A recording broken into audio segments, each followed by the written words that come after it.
बच्चों, हमने पिछली कक्षा में विजयनगर एक साम्राज्य के बारे में हम लोगों ने पढ़ा था। उसके बारे में हमने कुछ क्वेश्चन आंसर लिए हैं और ये आप लोग को लिखना है, कॉपी में ज़रूर नोट करनी है। जैसे विजयनगर की जल आवश्यकताओं किस प्रकार पूरा किया जाता था, तो हमने तुम लोग को बताया था उसमें कि बांध द्वारा, हौज द्वारा और साथ ही साथ नहर के माध्यम से बांध बनाकर, छोटे छोटे बांध बनाकर इनको सिंचाई के लिए प्रयोग किया जाता था। इसके अलावा झील, कुएं, बरसात के पानी वाले जलाशय तथा मंदिरों के जलाशय संबंधी नगरवासियों के लिए पानी की आवश्यकताओं को पूरा करते थे। फिर शहर के किलेबंद में कृषि क्षेत्र में रखने और उनके विचार के क्या फ़ायदे और नुकसान थे। मतलब किलेबंद जब थे तो कृषि क्षेत्र में रखने पर क्या फ़ायदे और क्या नुकसान थे। तो सबसे पहले है कि इसकी महत्वपूर्ण विशेषता यह थी कि यह एक विशाल था और सुदृढ़ किलेबंदी थी। किलेबंदी मतलब शहर को पूरा बाउंड्री, तुम लोग देखते होगे कई पुराने किले देखने जाते होगे तो ऊंची ऊंची दीवारें आजू बाजू देखने को मिलती हैं, उसको किलेबंदी कहते हैं। किलेबंदी भी कई स्तर में होती थी। जैसे किलेबंदी के बीच में खेती होती तो उसके बाद फिर किलेबंदी की एक दीवार होती थी, इस तरह से होता था। ये कृषि कार्य में जो प्रयोग किए जाने वाले आसपास के क्षेत्र को, जंगलों को घेरा गया था और जिसमें अब्दुल रज्जाक के विवरण में किलेबंद कृषि क्षेत्र की पुष्टि होती है। अब इसके लाभ क्या हैं। मध्यकाल में जो विजय प्राप्ति में घेराबंदियों का महत्वपूर्ण योगदान था, क्योंकि घेराबंदी का मुख्य उद्देश्य प्रतिपक्ष की खाद्य सामग्री से वंचित कर देना होता था ताकि उसको विवश होकर आत्मसमर्पण करना पड़े।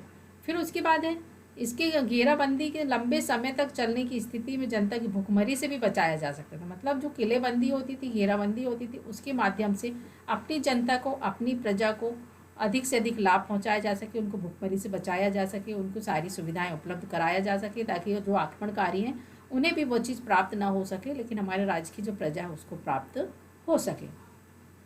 फिर है खेती में बड़ी फसलों के द्वारा किए जाने वाले विनाश से बचा सकता था और किलेबंदी से ही खाद्यान्न आपूर्ति के संकट से भी पड़ जाती थी, लेकिन उसके बाद में खींचना बहुत ही कठिन हो जाता था। फिर है हानियाँ। किलेबंदी से क्या हानियाँ हैं। इससे होता था कि उस क्षेत्र की जो व्यवस्था होती वह महंगी हो जाती थी, ज़्यादा धनराशि व्यय करनी पड़ती थी। घेराबंदी की स्थिति बाहर रहने वाले किसानों को खेतों में काम करना कठिन हो जाता था और साथ ही साथ आवश्यक बीज, उर्वरक, यंत्र आदि जो है बाहर के बाज़ारों से लाना प्रायः कठिन हो जाता था, क्योंकि शत्रु जो है किलेबंद क्षेत्र में प्रवेश करने में सफल हो जाता था और खेतों में बड़ी बड़ी फसल के विनाश का शिकार बन जाती थी। मतलब जब शत्रु प्रवेश करता था तो वह खड़ी फसल को भी नष्ट कर देता था।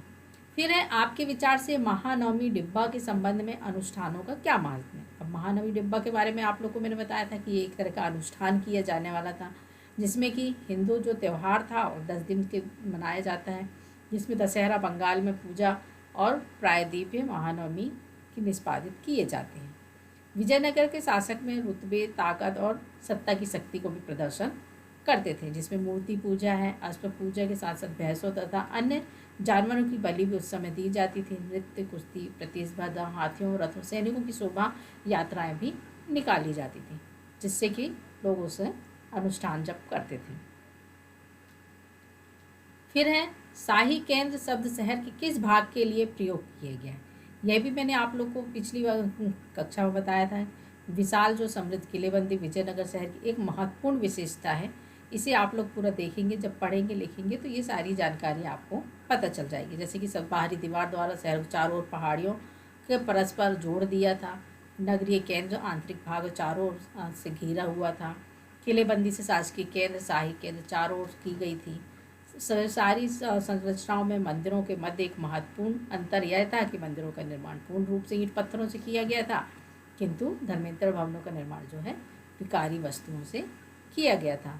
फिर उसी तरह से महानवमी डिब्बा का, जिसके बारे में अभी आप लोग को बताया। फिर शाही केंद्र शब्द का औचित्य। शाही केंद्र शब्द क्या है।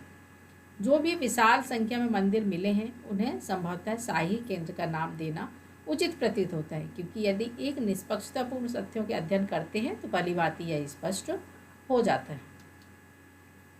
फिर है विजयनगर के शासक इन स्थलों को प्रतिष्ठित देवी देवताओं के संबंध में भी मानते थे, जिससे कि उन लोगों ने यह भी प्रयास किया कि मंदिरों, संप्रदायों संरक्षण प्रदान करके प्रशासकीय नीति महत्वपूर्ण अंगों को बनाया जा सके।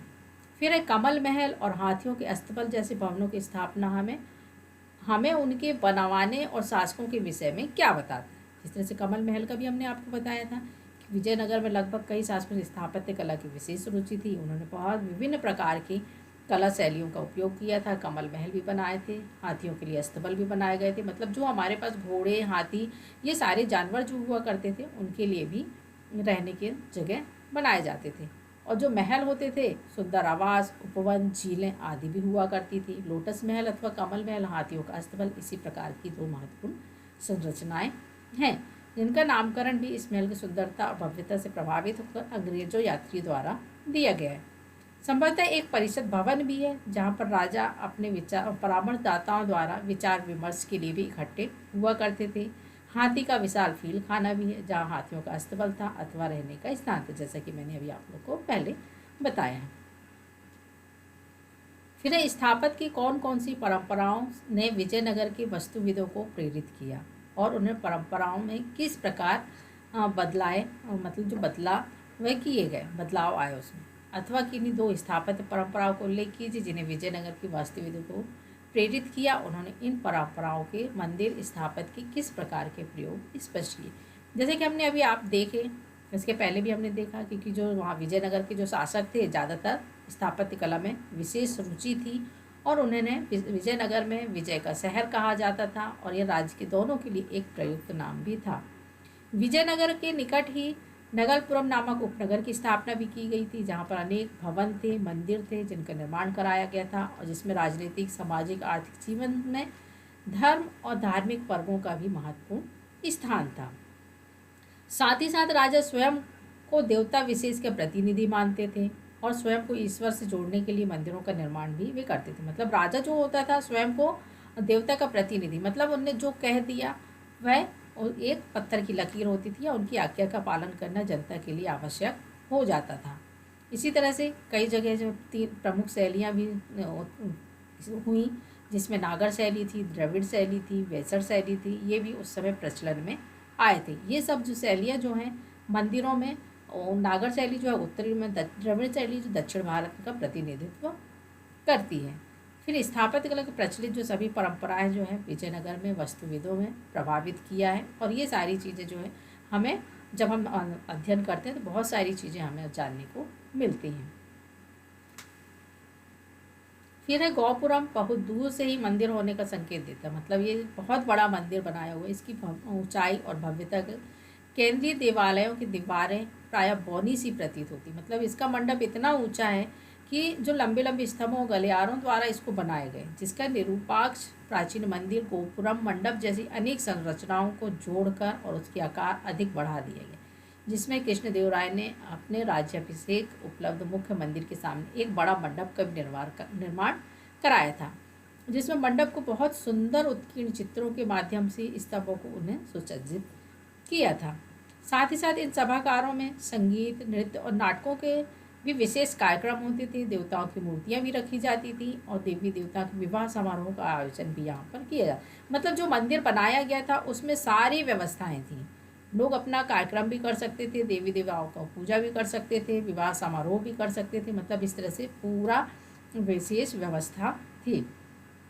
स्थापत्य कला की शैली में इस्लामिक कला और साथ ही साथ स्थानीय स्थापत्य परंपराओं के संपर्क में आने के परिणाम स्वरूप भी इंडो इस्लामिक कला शैली के भी इसको नाम दिया गया है, जिसमें मकबरों और मस्जिद में भी स्थापत्य कला शैली में हम्पी के उपलब्ध मंदिर, जैसे कि मस्जिद जो है, मंदिर और मस्जिद का जो है एक मिला जुला एक कला है, जिसको ये स्थापत्य कला शैली, जिसको कि अभी हमने बताया आपको इस्लामिक कला शैली भी उसको कहा गया है। फिर अध्याय के विभिन्न विवरणों के आप विजयनगर के सामान्य लोगों के जीवन की छवि क्या पाते हैं, मतलब क्या छवि है उनकी, वे अपने बारे में क्या सोचते हैं। जैसे विजयनगर की यात्रा जब हुई उस समय सामान्य लोग जो थे उनके विषय में बहुत सारी जानकारियाँ मिलती। जितने भी विदेशी आए उन्होंने अपने हिसाब से उनके बारे में लिखा। फिर जैसे समाज में वर्ण व्यवस्था थी, वर्ण व्यवस्था का प्रचलन था जिसमें ब्राह्मण का स्थान श्रेष्ठ हुआ करता था। सैनिक असैनिक सेवाओं में उच्च पद प्रदान किए गए थे।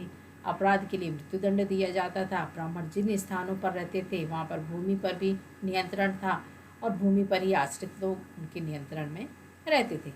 पुजारी वर्ग के हैसियत से इनकी प्रतिष्ठा भी प्राप्त थी। साथ ही साथ यहाँ पर बहुत से अभिलेख हैं जिसमें सेट्टी चेट्टी नामक एक समूह उल्लेख भी मिलता है, जहाँ पर कुछ व्यापारी वर्ग भी रहते थे जो अत्यधिक धनी और संपन्न भी होते थे। दास प्रथा का भी उस समय प्रचलन था। दास दासियों का क्रय विक्रय भी हुआ करता था। और सामान्य लोग जो होते थे ये छप्पर वाले कच्चे घरों में रहते थे। मतलब उस समय जो था दास प्रथा थी, दास दासियाँ स्वाभाविक दास दासियों का विक्रय होता था और वो सामान्य लोग कच्चे घर में रहा करते थे। इस तरह से विजयनगर में विभिन्न संप्रदायों और समुदायों के लोग यहाँ पर रहते थे, जिसमें सर्व वर्ग जो धर्म सहिष्णु भी थे, जो कि किसी भेदभाव या सभी मंदिरों का अनुदान उनको प्राप्त होता था। और जनसंख्या जो थी, यहाँ की अधिकांश जनसंख्या जो थी हिंदू धर्म की अनुयायी थी। फिर यहाँ पर जो है बौद्ध, जैन, मुसलमान एवं ईसाई भी पर्याप्त मात्रा में थे, जो विजयनगर के सभी शासकों के धर्मों के अनुयायियों के प्रति सहनशीलता की नीति का अनुसरण किया। मतलब यहाँ पर सर्वधर्म समभाव, जैसा कि अभी हम वर्तमान में भी देखते हैं कि हमारे देश में कई तरह के लोग रहते हैं। तो इसी तरह से वहाँ पर स्त्रियों का सम्मान भी किया जाता था। राजनीतिक, सामाजिक, आर्थिक जीवन में भी स्त्रियाँ भाग लेती थी और स्त्रियों के लिए भी शिक्षा का प्रबंध किया करता था। उस समय उच्च कोटि की जो शिक्षा थी वो स्त्रियों को भी प्राप्त किया जाता था। और स्त्रियाँ संगीत, नृत्य, अन्य ललित कलाओं में भी पुरुषों की अपेक्षा अधिक पारंगत हुआ करती थी। उस समय बहुविवाह भी प्रचलित था, बाल विवाह भी प्रचलित था। ये सारी चीज़ें हमने पिछली कक्षा में आप लोग को समझा चुके हैं। यहाँ के लोग कताई बुनाई भी करते थे, लोहे का अस्त्र बनाना, बहुत सारी चीज़ें जो हैं, छोटे छोटे उद्योग धंधे भी उस समय चलते थे। और तटवर्ती इलाकों में नमक और मोती निकालने के कार्य भी हुआ करते थे। यहाँ पर हीरे के खाने भी विश्व में बड़ी थी और अनेक बाजार में हुआ करते थे। इसको जो है आपको ये भी जो प्रश्न उत्तर दिए गए हैं, इसको आप लोग कॉपी में ज़रूर नोट कीजिएगा, क्योंकि ये आवश्यक है। आप लोग के पास अभी बुक में निशान लगाने में आसानी नहीं हो रही, इसलिए मैंने इस बार प्रश्न उत्तर उठाकर भेजे हैं। आगे के चैप्टरों के भी ज़्यादा होगा तो ऐसे ही प्रश्न उत्तर हम आपको देंगे।